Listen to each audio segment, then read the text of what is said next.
Tunaingia kipindi cha maabudu. Nafikiri kila mtu ashajiandaa. Baba wa mbinguni, hakuna kama wewe. Baba wa mbinguni, hakuna kama wewe.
tunasema asante kwa sababu wewe ni mwema.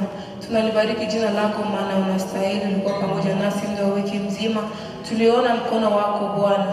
Na tazama Yesu, tunakwenda kuweka vitu vyote mikononi mwako, upate kwa pamoja nasi.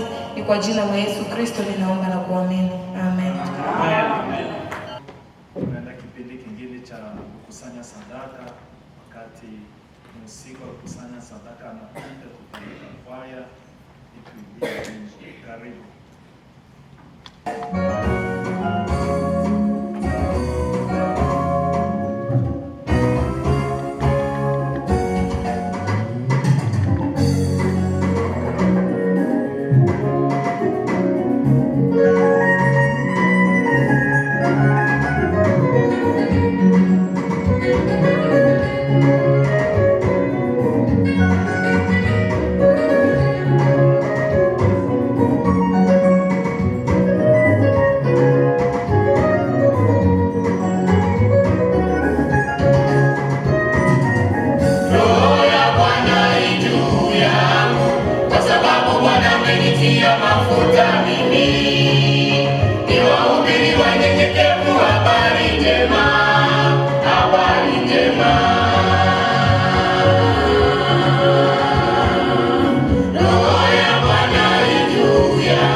Nuru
itapita na mambo yake yote chini ya jua. Kila jambo lina makusudi yake, kwa kila jambo pia kuna majira yake.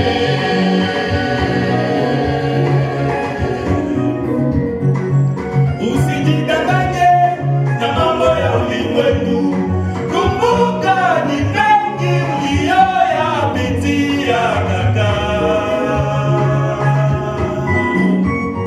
Kumbuka ni mengi uliyoyapitia dada. Dunia itapita na mambo yake yote chini ya jua. Kila jambo lina makusudi yake, kwa kila jambo pia kuna majira yake.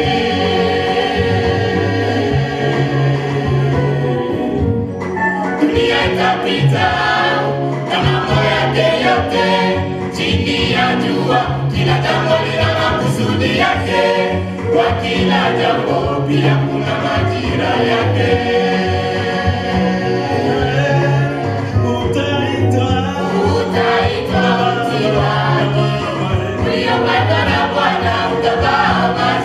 Sifa badala ya roho nzito. Utaitwa mti wa haki, uliopandwa na Bwana. Utavaa vazi la sifa badala ya roho nzito. Usitembee kwenye kamba ya maneno, tembea kwenye huduma ya Mungu. Haleluya.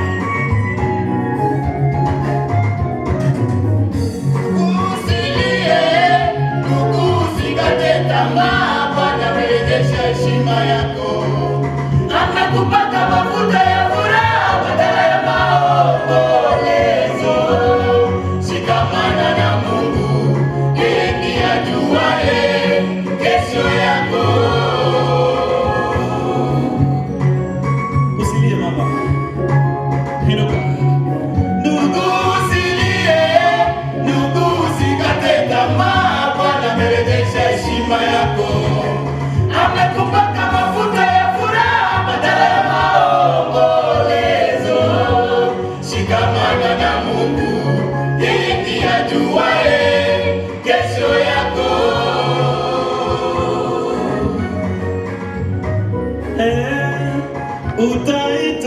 Utaitwa mti wa haki, uliopandwa na Bwana. Utavaa vazi la sifa badala ya roho nzito.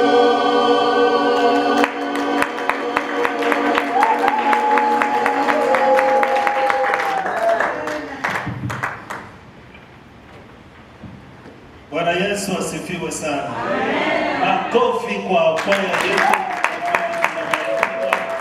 Asanteni sana. Amen. Ya, kabla hatujaendelea, unajua, acha niseme hivi, najua pengine utaona haiwezekani. Mimi sijuaki hata tarehe yangu ya kuzaliwa. Unaweza ukacheka, lakini naijua ukiniuliza nitasema. Lakini nikumbuke siku yangu ya birthday sijuaki. Mpaka naona makeki inafika pale, kisha ule volontaire wangu anasema, "Ni siku yangu ya kuzaliwa." Yangu na mimi nastuka. Kwa hiyo wakisha niangalia njoo nastuka, lakini kawaida sijuaki. Bwana asifiwe sana. Hata leo sikuwa najua leo ni siku ya Father's Day. Mpaka nalala naamka naanza shughuli zangu. Sijui watoto wanakuja wanasema, "Papa, happy Father's Day." Oh, happy Father's Day. Sasa sijui sababu mama yenu hayupo, wakacheka sana. Kwa hiyo leo ni siku ya wababa. Bwana asifiwe sana. Na kwa kweli ilikuwa programu ya wamama leo, lakini Mungu ameandaa kwa siku ya leo uchukue kama ilivyo. Sema amen. Amen. Kamwalika mama Helene Ngalawa aje hapa aseme maneno machache. Kuna mama mwingine anataka kuzungumza, wish happy Father's Day, aje hapa madhabahu. Tawapa wawili tu kama huko kabla mwingine. Msiniangalie mama, acha niangalie. Mama Helene ni mmoja, wa pili ni nani? Ni mama Helene tu peke yake. Wamama wana ujasiri jamani. Bwana Yesu asifiwe. Haleluya. Haleluya. Haleluya.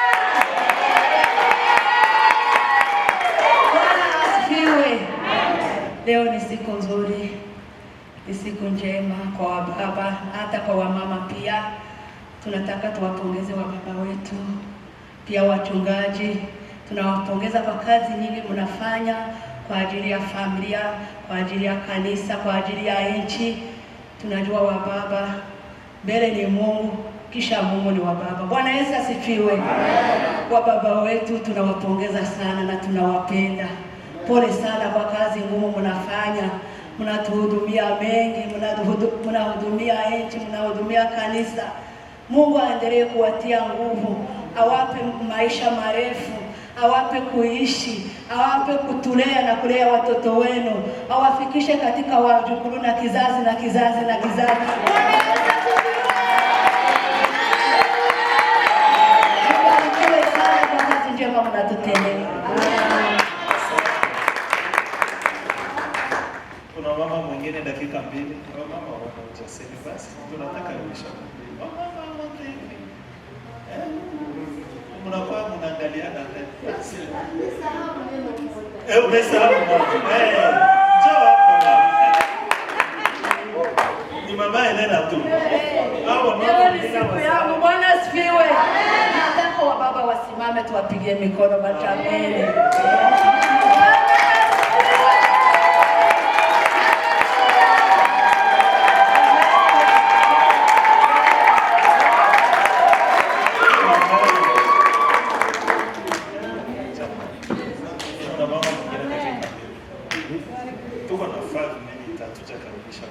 Kuna mama mwingine.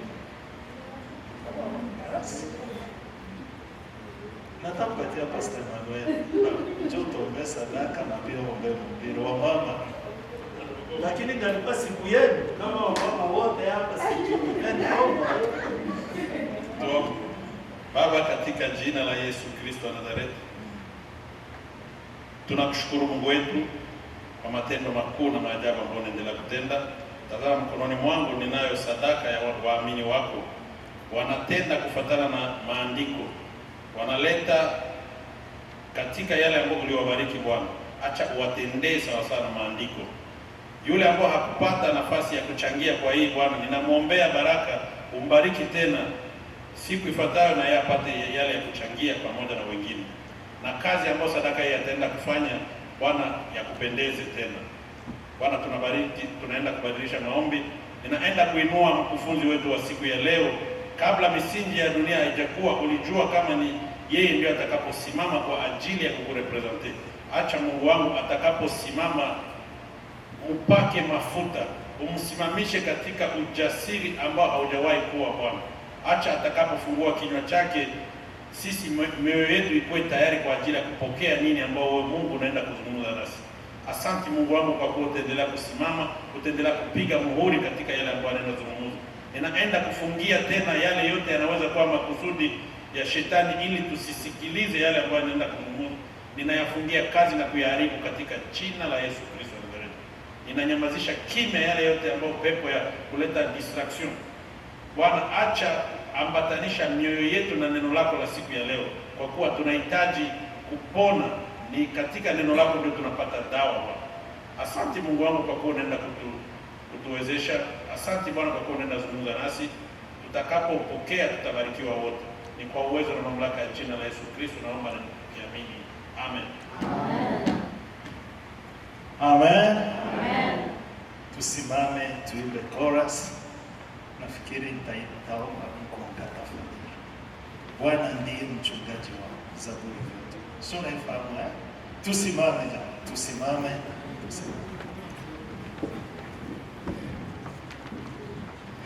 Ngoma tafadhali. Tusaidiane kwa ngoma. Maji wangu sitapungukiwa na kitu chochote, katika malisho ya majani mabichi unilaza kando kando ya maji. Mchungaji wangu sitapungukiwa na kitu chochote, katika malisho ya majani mabichi unilaza kando kando ya maji.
Yesu asifiwe. Pige makofi tena na vigelegele.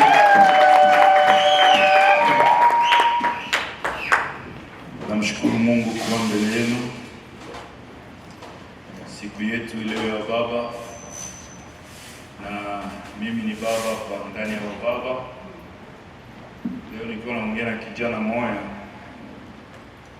yeye angali jeune marié na angali na mtoto mmoja, alafu mtoto huyo anaanza kukomaa, sio kukomaa, lakini anaanza kuzunguruka ndani ya nyumba. Lakini nimuuliza habari ya mtoto, akaniambia mtoto anakuwa anakokota vitu, kakuwa distraction, anatupa chini, anapanda huku. Alafu kamwambia leo siku ya wababa, akaniambia leo ni siku ya wababa. Sasa nikasikia neno moja nakuja ndani yangu, naangalia majukumu ya baba kwa mtoto. Alafu namwambia, manake hivi wewe inabidi kumcontrole, kumfuata kwenye iko naenda tu, kwa kuwa distract alumia. Asema njoo vile nafaa kabisa antuka, lakini vinapendeza kama mtoto anaanza kuleta ambiance kwa nyumba. Binakuwa sawa hivi kunapendeza. Lakini pale hata telefoni katia chini, fujo tu sana kwa nyumba. Alafu Biblia inasema watu yote walimpokea Yesu Kristo. Wote wenyewe walimpokea Yesu Kristo, akawapatia puissance, uwezo ya kuwa wana wa Mungu. Ndio ni kusema tuko na baba mbinguni. Donc hii journée ya leo, journée ya baba duniani, lakini tuko na baba zaidi ya wababa wote. Mwenyewe wakati tuko tunatembea, tuko sous control ya baba aliye mbinguni. Maana yake fujo yote tuko tunafanya, unataka kupita kwa anakuambia no, usipite kule utarumia, anakupeleka ngambo ya huko. Mdogo wangu akaniambia, nampigia simu ananiambia leo sikulala. Naambia ukulala koma. Asema mtoto yuko analia usiku yote, analala tu hapa asubuhi. Ukulala? Asema yeye nilikuwa tunamnyangula na mbeba, haukulala. Na Mungu iko mbinguni, yeye halale wala hakeshi, hasinzie kwa ajili yetu. Usiku na mchana tuko sous control ya Mungu wa mbinguni. Bwana asifiwe. Na ndio maana tuko baba bapeti baba, lakini wa mkubwa, baba mkubwa kama ndio tuite baba mkubwa kama general, yeye iko mbinguni. Bwana asifiwe. Journée yake atucelebrate leo, yeye tunamcelebrate kila siku. Journée yake kila siku, ndio tunakuja hapa tunacheza, tulicheza tena samedi, tunakuja leo tunacheza. Chetu kuna siku mwaka, lakini yeye kuna siku yote. Bwana asifiwe. Tunaenda kusoma kitabu ya Mathayo sura ya 22 na mstari wake wa 14. Hapo tutaanza neno yetu ya leo. Mathayo sura 22 wala 14.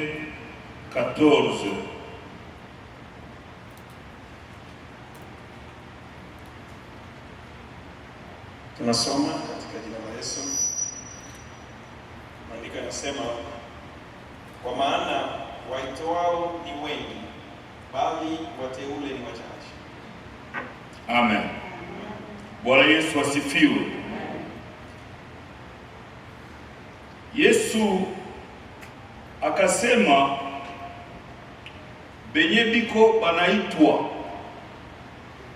ni wengi, hata hesabu wa kutaya ni wengi, lakini benye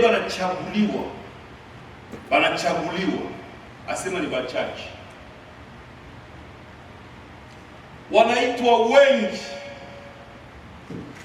Wanaitwa wengi. Ndani ya wote wenyewe waliitwa, haiko wote walichaguliwa. Kumbi kuko tofauti ya kuitwa na pia kuko tofauti ya kuchaguliwa. unaweza kuitwa lakini ungali bado haujachaguliwa kuwa Eli, mchaguliwa wa Mungu. Biblia inatuambia ndani ya kitabu ya Esteri, mfalme Asuero anatafuta mke, bakaita, na ndani ya kuita habakuita banamuke bote ba maville différent, ba ma province différent, na kule nao balifanya musujo, wanasema nini? Musujo. Tusikie vile. Kule nako balichagua, banafika hapa Colorado banabeba fie moja, banaenda Arizona banabeba fie moja, banaenda kila state banaenda banachakula. Na waza na mule mstate ndio wapata ule fie moja, nao balikuwa wanafanya kazi nyingine kwa kumpata. Juu wanataka ule kwa meye. Juu tunaona kapata ku sporo hapa, bananjaka vile, banaenda bana elimine, wewe unapanda, alafu ile ilitoka ya kwanza ndio itaenda kucheza mkompetition nyingine ya Euro. Ndio na kule juu wapate ule fie, ni kusema balichunguza mambo mengi. Banaenda na kiwamo Esteri ndani. Esteri naye alikuwa kwa watu wenyewe waliitwa lakini hawayachaguliwa. Wanaitwa lakini bado hawayachaguliwa. Hapo ndio kuko matatizo. Hapo ndio kuko shida. Mimi naanza huduma Petit Frere Chouette kutoka kwa Nefa Shimon. Na mwita lakini hayachaguliwa. Mimi na wewe tulikoma nafasi moja. Nashaanza kazi hapo. Kuya tusaidiane kazi. Ama tuseme hatuna mtu mwingine lakini tunakutia wewe. Anaitwa lakini bado hayachaguliwa. Kuna tofauti ya kuitwa na kuna tofauti ya kuchaguliwa. Watu wanaweza kukuita lakini Mungu yanachagua. Na ndio maana wote walioenda kukutana na mfalme sio wote walichaguliwa. Sio wote walichaguliwa. Waliitwa lakini bado kuchaguliwa. Leo tunasikia aibu kusema uko Mkristo kwa sababu walioitwa bado hawakuchunga kuchaguliwa. Wanaanza kufanya mabetizi kujini ya Kikristo. Inafikia kiwango unasikia aibu. Unamwona mtu kwa madhabahu, unasikia aibu ufasi yake, unasikia haya. Makomedi inakuwa napita ndani ya madhabahu, komedi. Kwa sababu watu waliitwa bado hawachaguliwa.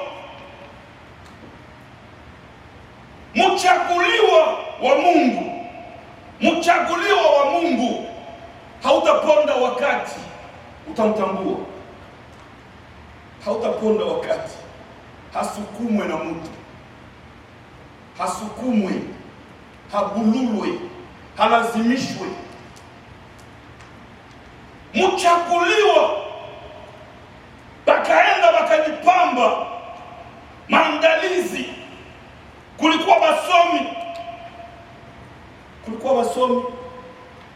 kulikuwa warembo wa ajabu, kulikuwa aina yote ya watu walikuwa pale huko na jiandaa, na uwezo wa kuuza makeup ulipishana, kwa sababu Esther hakuwa na uwezo wa kuuza makeup kwa sababu hakuwa tajiri, alikuwa yatima, analelewa na mjomba wake, hakuwa na utajiri wowote, hakuwa na kitu chochote cha kujipamba wala kujiandaa enda kakutane na mfalme. Watu walitia bidii.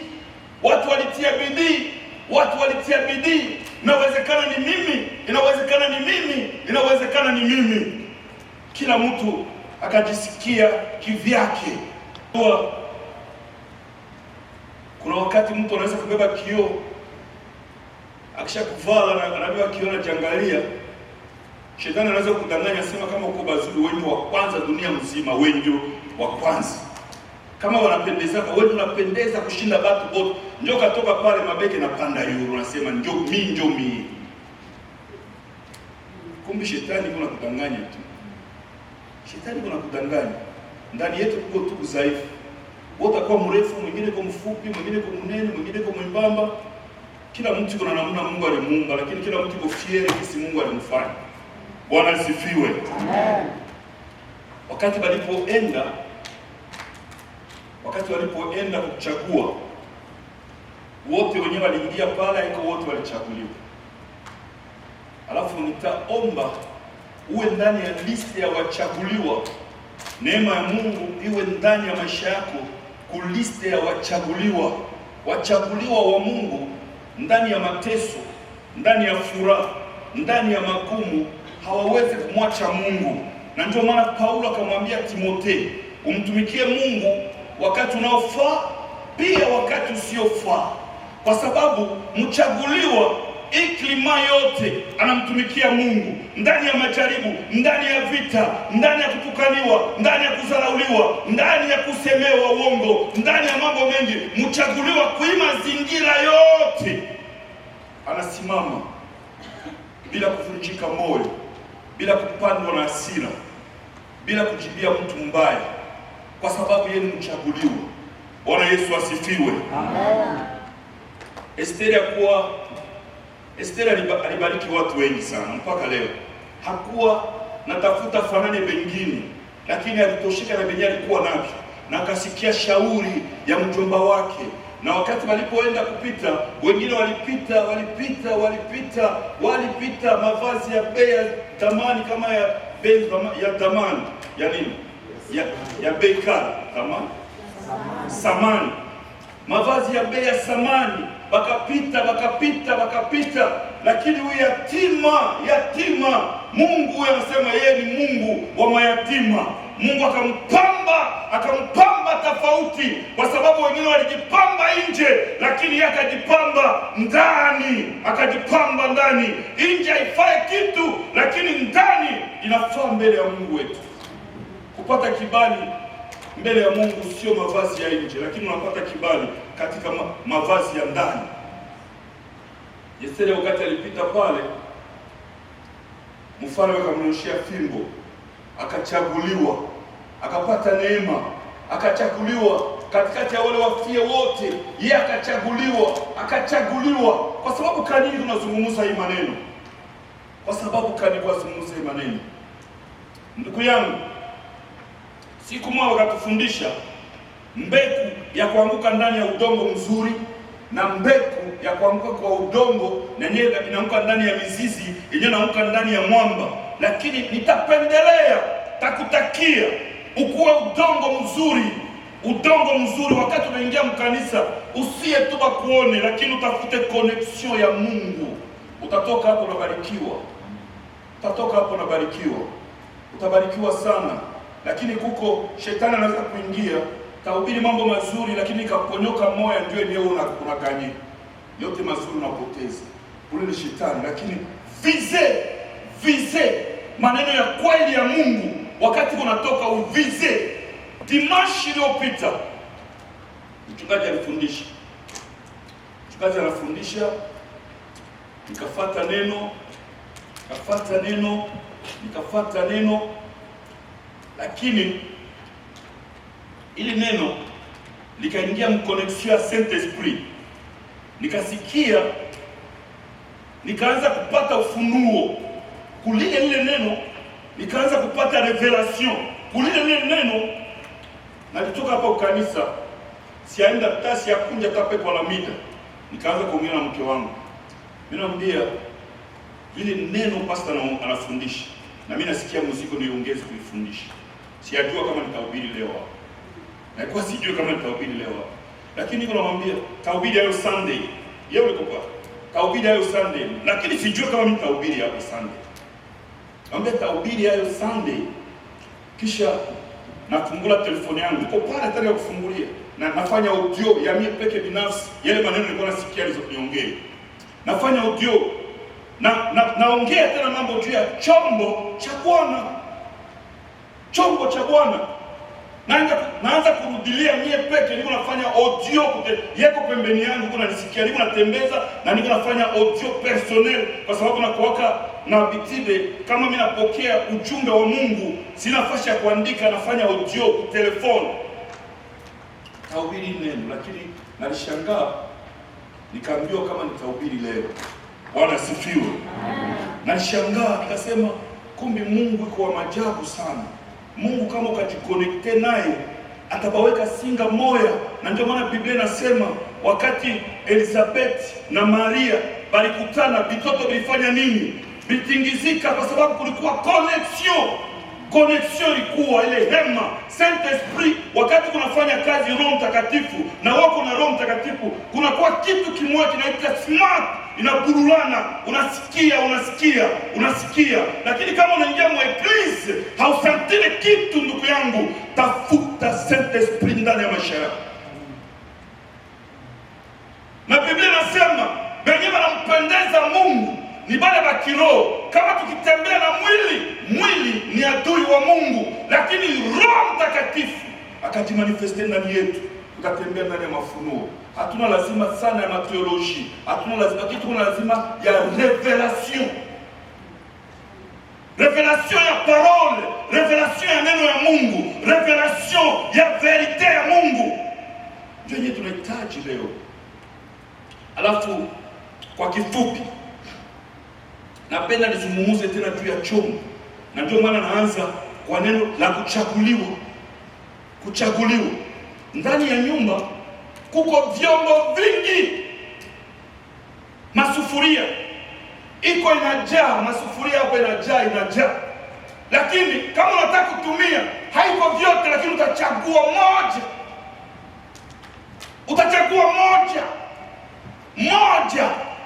Kama vile mimi kwangu, mimi nakuwa na sahani nyingine napendaka kukulia, haiko special, lakini mimi naifurahia tu nikulie.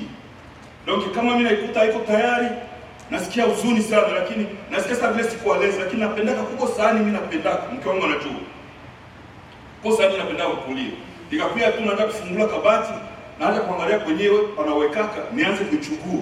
Na masufuria inaweza kuwa mingi, lakini haiko yote utatokoshia maharaki, lakini utachakula tu hii moja juu uweze kuitumia. Ndani ya nyumba kuna vyombo vingi, lakini haiko vyote vyenye viko utilize, vyote viko ndani ya nyumba, lakini haiko vyote ambako tunatumia. Lakini kuko kimoja kitapata neema. Unasikia mama anasema, hii safuria mimi naipendaka, atatokosha leo maharaki, kesho ataipikia sombe, kesho ataisongea bukari, na masafuria ingine iko. Kwa sababu gani? Kwa sababu safuria inapata neema, ingine ukapikia maharaki taidi, lakini napendaka gisi hii safuria inakuwaka. Safuria inapata shida. Kuwa chombo cha Bwana,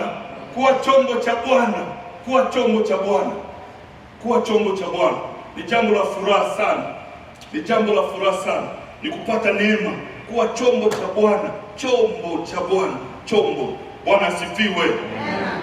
Sio wote tuko na magari, lakini wakasema hii gari ndio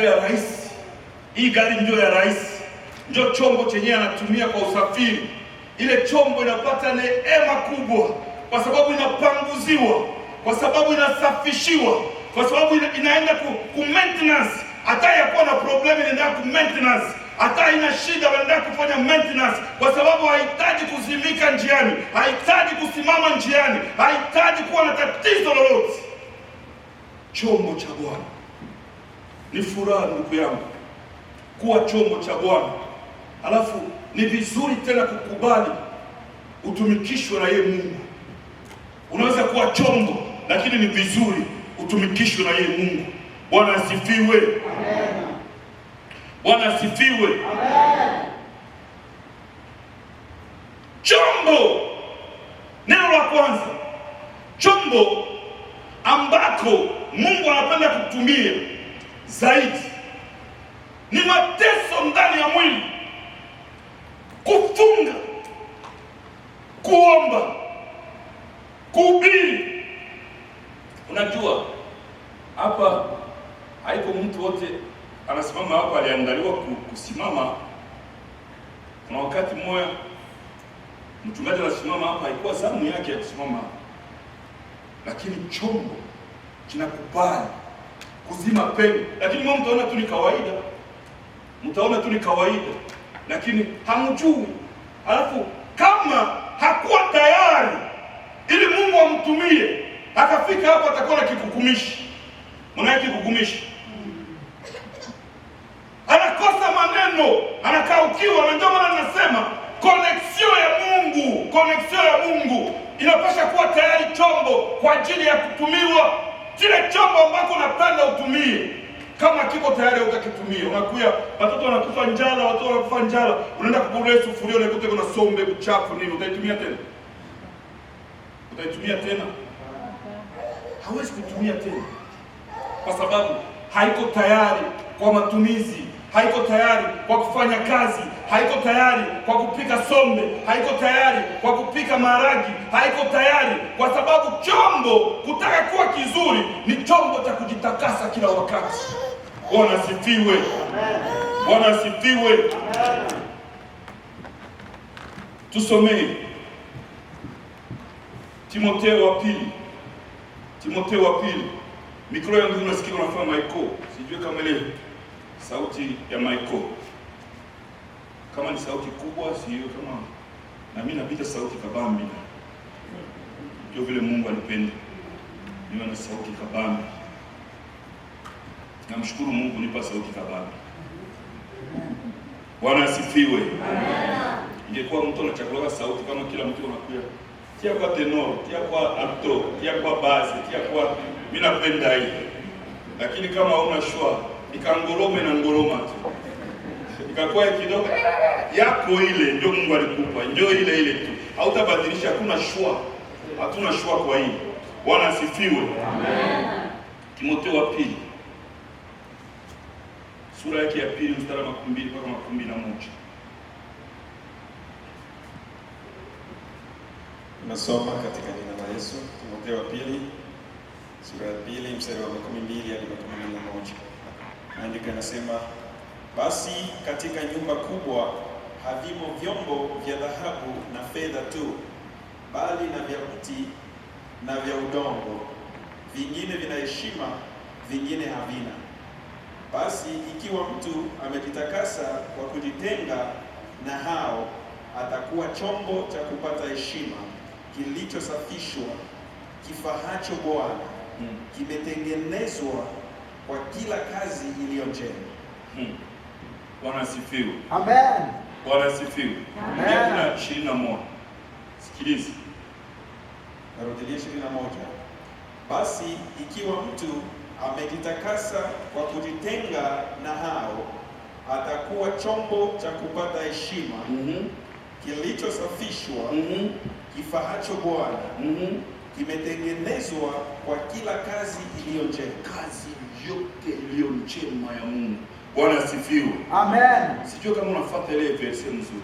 Anasema ndani ile nyumba huko vitu vya dhahabu, huko vitu vya diamant, huko vitu vyenye vitengenezwa na miti, huko vitu vyenye vitengenezwa na udongo. Yote viko mule. Lakini haangalie samani, asema kia dhahabu ndio kiko samani, kiko na samani. Lakini anasema kile kenye kinajitakasa, kikakuwa kia bulongo, kikajitakasa, asema ndio kenye kinafaa kwa kazi. Unasikia?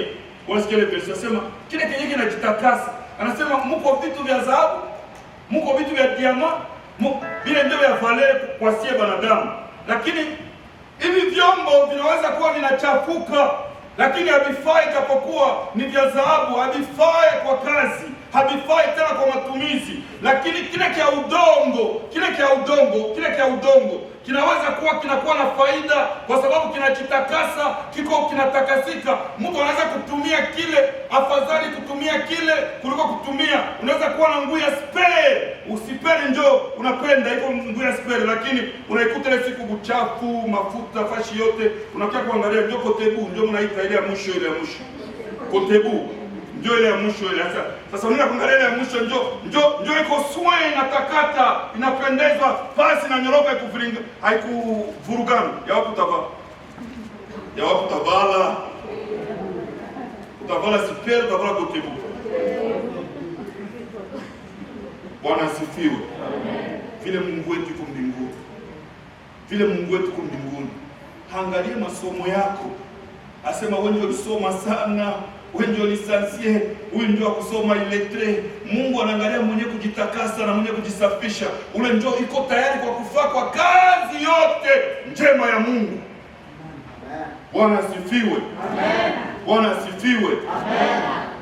Kutaka Mungu akutumie, kitu cha kwanza kuwa chombo cha Mungu juu Mungu akuweke kwa matumizi ni utakaso. Hautabeba sahani yenye kuna mafuta, kwa sababu hii sahani leo kuna kama sahani nakuya inaitwa majina yote ya manguo yenye tunavalaka iko kule masahani, na ile masahani ndio watu wanapenda kuitia decoration wakati mageni wanakuya. Alafu ulitaka kwenda kubeba ile masahani yenye unapendaka, unaikuta huko uchafu, japokuwa ni ya samani. Utabeba tena ile ya samani, utatumia ya wapi?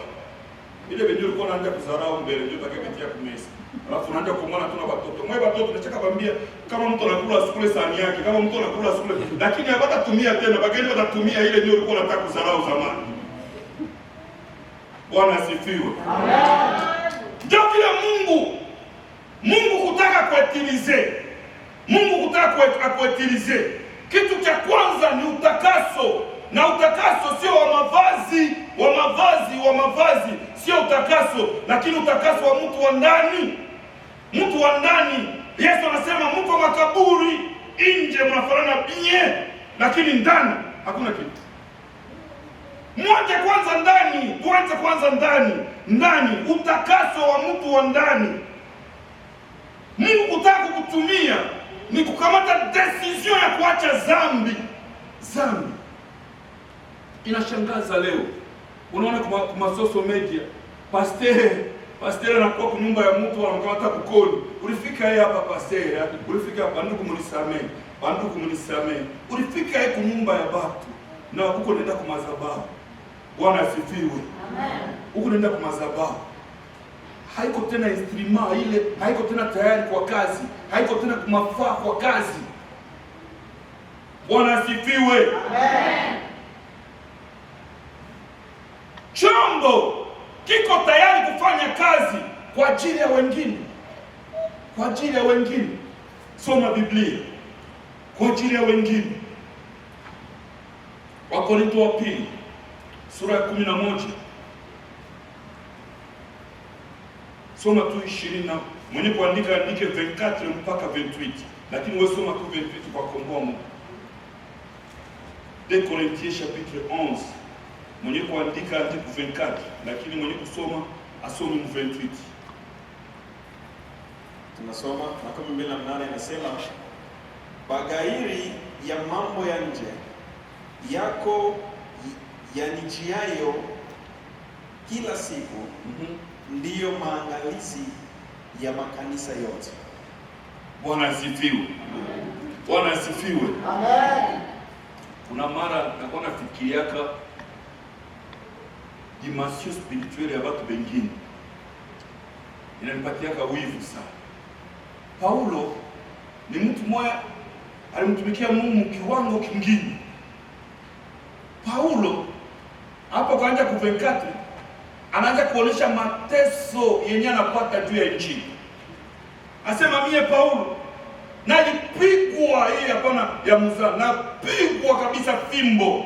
Mie Paulo nalifungwa ndani ya gereza kwa ajili ya Injili. Mie Paulo nalifungwa. Mie Paulo nalitembea ndani ya bote, nikazama mumai, nikashinda huko ndani ya maji. Mie Paulo anaonesha vyote wenye alipitia ndani ya Injili, anaonesha vyote. Hii mateso Paulo anapata, chombo anapata hii mateso juu ya nini? Lakini anasema abilisumbue, lakini kenye kinanisumbua mie Paulo ni kuhakikisha nachunga makanisa ya Mungu. Anasema kenye kinasumbua moyo wangu sio fimbo, kenye kinasumbua moyo wangu sio matusi, kenye kinasumbua moyo wangu sio kunidharau, kenye kinasumbua moyo wangu sio kunikatala, lakini kenye inasumbua moyo wangu ni kulinda makanisa yote ya Mungu. Anapata mateso juu ya kanisa. Kanisa sio nyumba, kanisa ni batu. Sufuria, wakati unaitokoshea maharaki haiko juu ya sufuria, lakini maharaki iko kwa ajili yako. Sufuria inapata mateso kwa sababu ya wengine, kwa sababu wengine wabarikiwe. Sufuria ndio inakala kumoto, ili maharaki yaelekee. Ongeza maji, pandisha moto. Mateso ya sufuria, lakini maharaki yenyewe sufuria haitaikula. Sufuria haitaikula, iko kwa ajili ya watu wengine. Mtoshe sema, msukulie chungu nataka kutia tena sombe. Hapo litosha maraki sombe tena. Angalia mateso tena sufuria na kuyo. Moto ongeza moto. Sufuria iko tu pale. Sombe kaivya, wengine ndio wanaenda kumeza wanakula sufuria wanatia kule msingi. Wanatia msingi. Mateso kwa ajili ya wengine. Anateseka Paulo kwa ajili ya kanisa, kwa sababu yeye ni instrument Mungu anaitilize kwa ajili ya faida ya kanisa. Na kanisa sio majengo, kanisa ni wewe na mimi. Na kwa ajili ya ujasiri wa Paulo, leo sisi mataifa tunasikia habari njema inasambaa duniani yote. Kwa mateso yake ya kupikwa, kwa fimbo yake ya kupikwa, kuumiza kwake, injili inazunguruka mpaka inatufikia na sisi mataifa. Hatuko ndani ya jamii ya Israeli. Hauyafikaka Yerusalemu, hauyafikaka wako taifa mbali na Yerusalemu, lakini juu ya mateso ya Paulo tunapokea injili. Bwana asifiwe. Bwana asifiwe. Na ndio maana ndugu yangu, utakaso kuwa tayari Mungu akutumie kwa sababu ya wengine, na utakaso ni kitu kenye kinamaanisha hii chombo Mungu ataweza kuiutilize. Bwana asifiwe. Amen. Na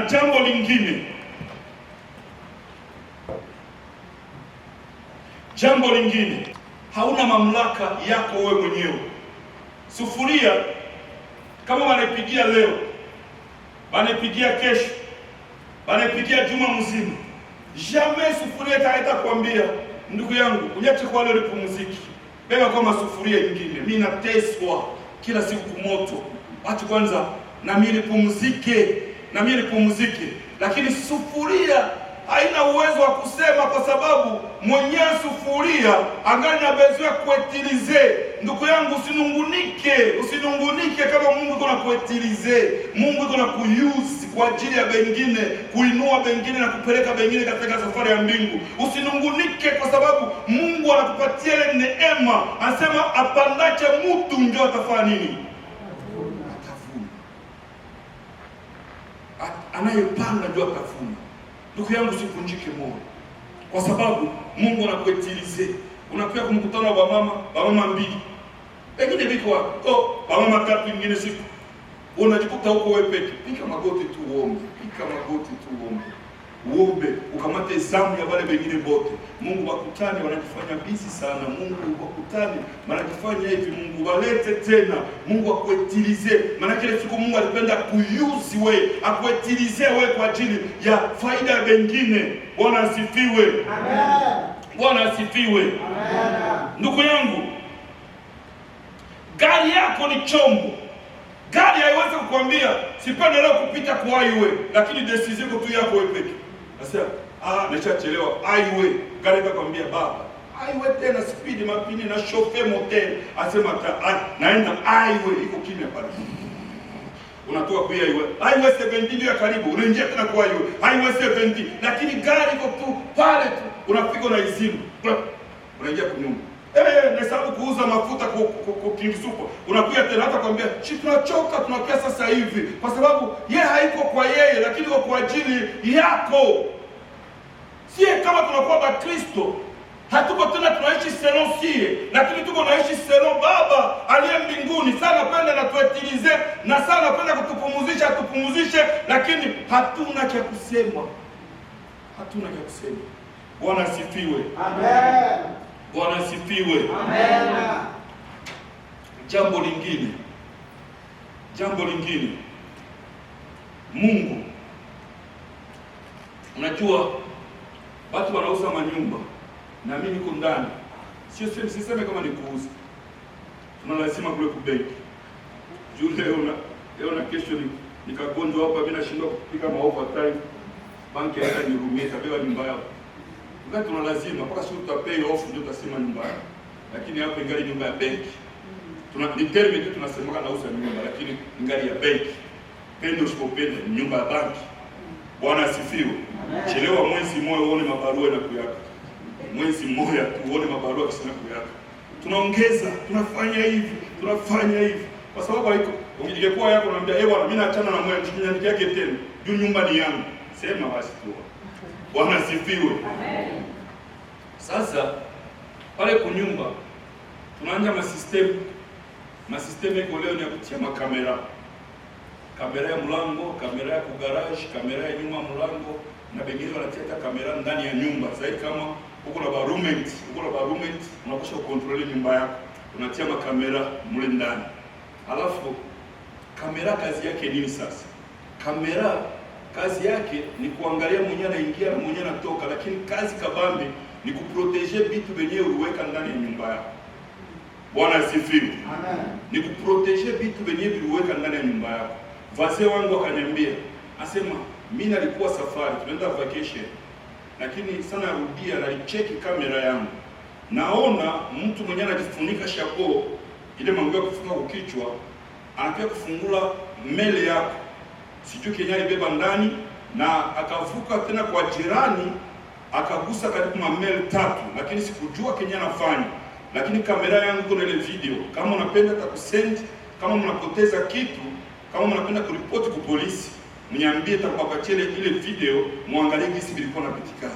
Na juu ya nini walisafiri wakaacha kamera iko on? Juu ya nini? Kwa sababu vitu vyao viko wapi? Ndani ya nyumba. Bwana asifiwe. Kama uko chombo chenye Mungu anathamini, jua kwamba kamera ya Mungu inazunguruka kila siku, kwa sababu Mungu ni jukumu yake kuprotege chombo chake. Bwana asifiwe. Ni majukumu ya Mungu kukuprotege, kukuchunga, kukulinda usiku na mchana, kwa sababu makamera niko kunyumba pale haikuchunge tu wewe, lakini makamera inachunga ma TV, inachunga manguo, inachunga nini, iko naangalia ni nani atakaye kugusa mlango. Ingine mtu akagusa mlango hata uko wapi, unasikia alert inaingia kwa telefoni yako. Nasema mtu iko pembeni ya mlango wako, mtu iko napita mbele ya nyumba yako, inakuambia kwa telefoni kote kwenye huko. Hata ingine iko unaweza kuitia ndani ya nyumba, na naona mtu mmoja yake ndani ya nyumba ndio control batoto.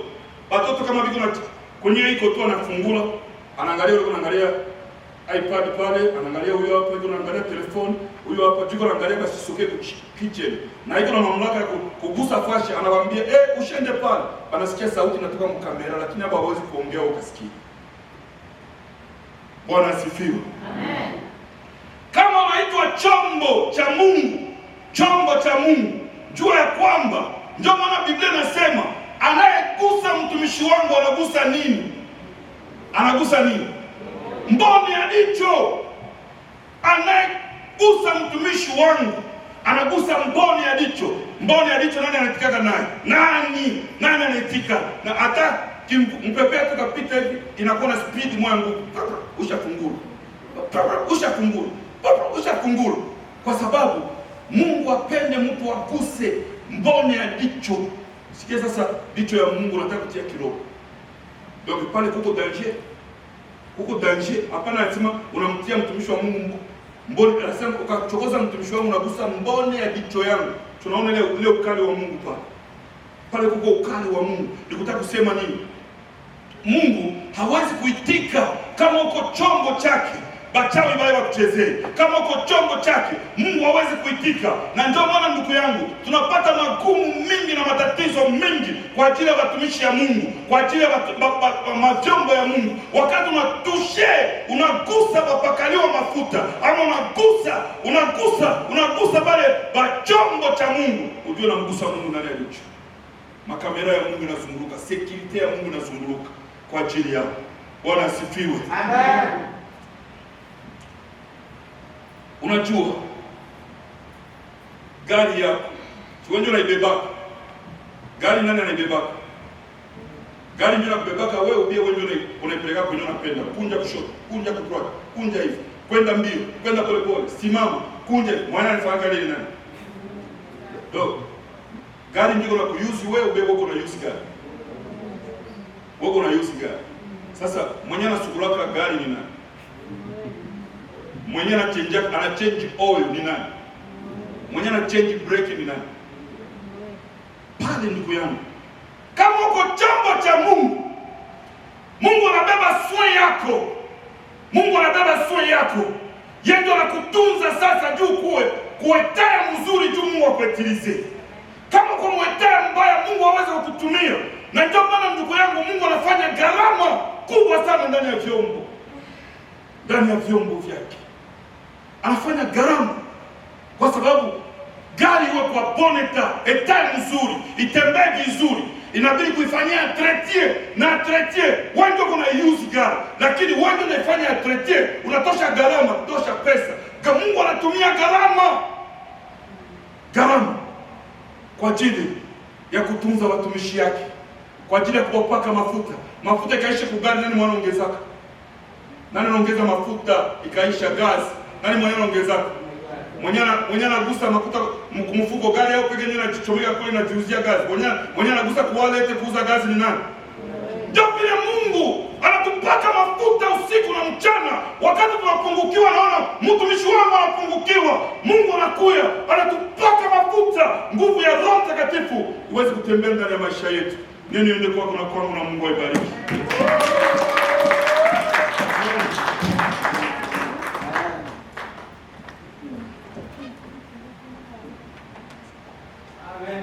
Bwana Yesu asifiwe sana. Amen. Jina la Bwana libarikiwe sana. Amen. Wangapi wamebarikiwa? Sio tu kubarikiwa, wangapi wamekubaliana na neno la Mungu? Limepata nafasi ndani ya maisha yao. Haleluya. Amen. Haleluya. Amen.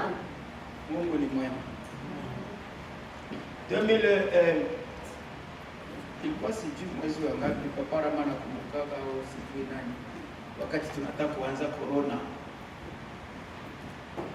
Kama una ujumbe wa Mungu, sio kama ni Mungu, sio jambo lilishatokea ndio unasema litafanyika. Mungu anafunuaga kabla watu wote wako mgiza. Nakumbuka tulienda kwenye magoti juu ya corona, habari iko nyingi, tutakufa laki moja kwa siku kweli. Mungu akatuambia kwamba Yohana 14:1, msifadhaike ndani ya mioyo yenu. Mmemwamini Baba, mniamini na mimi. Ikaishia pale. Sasa watu wakakuwa usubuhi, wanasema Mungu ameniambia utakufa wewe, na wewe utakufa. Sio kwamba hatutakufa, lakini tunajua chenye Mungu ametuambia. Tusimame tufunge kwa maombi. Mwambie Bwana, ninataka nitoke kwenye nivo ya kuchaguliwa, ya kuitwa, niingie kwenye kuchaguliwa. Niwe chombo. Chombo kina gharama. Gharama ya kuitwa na gharama ya kuchaguliwa ni vitu viwili tofauti. Mwambie Mungu, kuko benefits za kuwa chombo, kuko benefits za kuchaguliwa. Kadiri nguvu ya mateso inavyokuja ndani ya kuchaguliwa, ndivyo na benefits za Mungu zinaongezeka. Unaweza ukadai benefit za kuitwa, kumbe ni za wenyewe walichaguliwa. Ndio maana Yesu akasema sio vema kuchukua chakula cha wana na kupatia mbwa. Na pesa yoni ndio na pesa yoni zame, na pesa yoni ndio na pesa yoni zame, na pesa yoni ndio zame, na pesa yoni zame, na pesa yoni ndio zame, na pesa yoni Elohime, na pesa yoni ndio zame, na pesa yoni zame, na pesa yoni ndio zame, na pesa. Napenda ufunge macho nikwambie ndugu yangu, na ukitoka hapa utoke na picha nyingine, utoke na picha nyingine. Jana tulihubiriwa waliounda njama juu ya chombo cha Mungu kinaitwa Danieli, na wa bibi yao wenye wakuhusika na watoto walienda kuhusishwa, maana waligusa kwenye mbone ya jicho la Mungu. Hamani alipogusa mbone ya jicho la Mungu anayeitwa Mordekai na mke na watoto, unaweza ukakokotea nyumba yako kwa sababu ya mtu ambao wewe umemdharau. Na Biblia inasema Mungu hutumia vyombo vyenye kudharaulika. Unaweza tafuta wachawi ni wanani wa maisha yako, kumbe chombo cha Bwana ni kichawi, maana wewe umeona kwamba hakuumbika jinsi wewe unavyotaka. Twende tumuombe Mungu. Baba, katika jina la Yesu Kristo, Mungu na Mwokozi, Bwana Yesu, ninaomba neno hili linitowe mahala nilipeleke sehemu nyingine, nisiwe mwenye kusikia na kupiga makofi, bali nakumbuka neno lililotoka kinywani mwako lilikuja kuorganize mifupa iliyokuwa imekauka. Maandiko yanasema mifupa itakusanyika tena. Bwana Yesu, naomba maisha yangu yaingie kwenda na ordre yako katika jina la Yesu. Natamani nitoke kwenye ngazi ya kuitwa niingie katika kuchaguliwa, pia niwe tayari kuwa chombo chako. Pia Bwana, nijue kuheshimu vyombo vyako katika jina la Yesu Kristo. Tumeambiwa kwamba chombo chako unakichukulia wewe mwenyewe. Ndiye maana ninainua vyombo vyako katika jioni ya leo. Ninakwenda kinyume na nguvu za magonjwa yote katika jina la Yesu. Nakwenda kinyume na minyororo yote adui yamefunga maisha yao kwa jina la Yesu. Yao iwe uterezi, uchukue ngao na kigao. Daudi alijua yuko anamwambia naye, na hakika ukashughulika. Neema yako itembee nasi tunapotoka, ututangulie, tukufuate, na jeshi la mbinguni litusindikize na kutulinda kwa utukufu wa jina la Yesu Kristo. Naomba na kushukuru. Amen. Na makofi na vigelegele tusalimiane, tuje na amani ya Yesu.